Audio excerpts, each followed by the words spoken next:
ചീത്ത കേട്ടാലും ഞാൻ നിർത്തില്ല. എനിക്ക് ജീവിക്കണം. ജീവിതത്തിൽ ഒരാൾക്ക് നേരിടേണ്ടി വരുന്ന ഏറ്റവും വലിയ പരീക്ഷണങ്ങളിലൊന്നാണ് രോഗം, അതും ക്യാൻസർ പോലൊരു രോഗം. പക്ഷേ ആ വേദനയ്ക്കിടയിലും തളരാതെ നിൽക്കാൻ ശ്രമിക്കുകയാണ് രേണുസുതി. ഇന്ന് സോഷ്യൽ മീഡിയയിൽ പലരും വിമർശിച്ച ആ സബ്സ്ക്രിപ്ഷൻ വീഡിയോകളുടെ പിന്നിലെ സത്യം കേട്ടപ്പോൾ ആളുകൾ പോലും കണ്ണീരിലായി. എനിക്ക് ട്രീറ്റ്മെന്റ് ചെയ്യണം, അതിനാണ് ഞാൻ വീഡിയോസ് ചെയ്തത് എന്ന രേണുവിന്റെ വാക്കുകൾ ഹൃദയം തകർക്കുന്നതാണ്. ക്യാൻസർ സ്ഥിരീകരിച്ച ശേഷമാണ് താൻ കൂടുതൽ വീഡിയോസ് ചെയ്യാൻ തുടങ്ങിയത്. ആളുകൾ ചീത്ത പറഞ്ഞാലും മുന്നോട്ടു പോയത് ചികിത്സയ്ക്കുള്ള പണം കണ്ടെത്താനായിരുന്നുവെന്നും രേണു തുറന്നു പറഞ്ഞു. എനിക്ക് ആവശ്യങ്ങളുണ്ടായിരുന്നു. ചികിത്സ ചെയ്യേണ്ടി വരുമെന്ന് എനിക്കറിയാമായിരുന്നു. ആരും പണം കൊണ്ടുവന്നു തരുമെന്ന പ്രതീക്ഷയില്ലായിരുന്നു.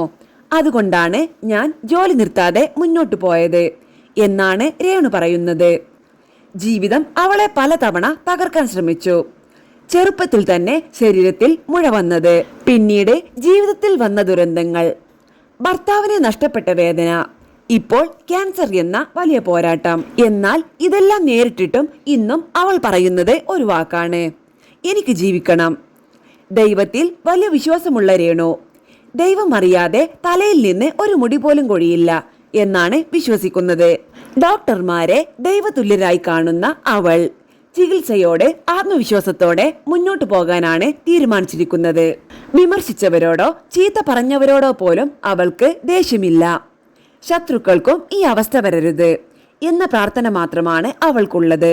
സബ്സ്ക്രിപ്ഷൻ, യൂട്യൂബ് ആൽബങ്ങൾ ഇവയെല്ലാം പ്രശസ്തിക്കോ പണത്തിനോ വേണ്ടിയല്ല, ജീവിക്കാൻ വേണ്ടിയുള്ള ഒരു പോരാട്ടത്തിന്റെ ഭാഗമായിരുന്നു എന്ന് ഇന്ന് ആളുകൾ മനസ്സിലാക്കുകയാണ്. ഒരു അമ്മ, ഒരു സ്ത്രീ, ഒരു പോരാളി. ഇന്ന് അവൾക്ക് വേണ്ടത് സഹതാപമല്ല, ആത്മാർത്ഥമായ പ്രാർത്ഥനയും കരുത്തു നൽകുന്ന വാക്കുകളുമാണ്. രേണു വീണ്ടും ആരോഗ്യത്തോടെ ജീവിതത്തിലേക്ക് തിരിച്ചു വരട്ടെ.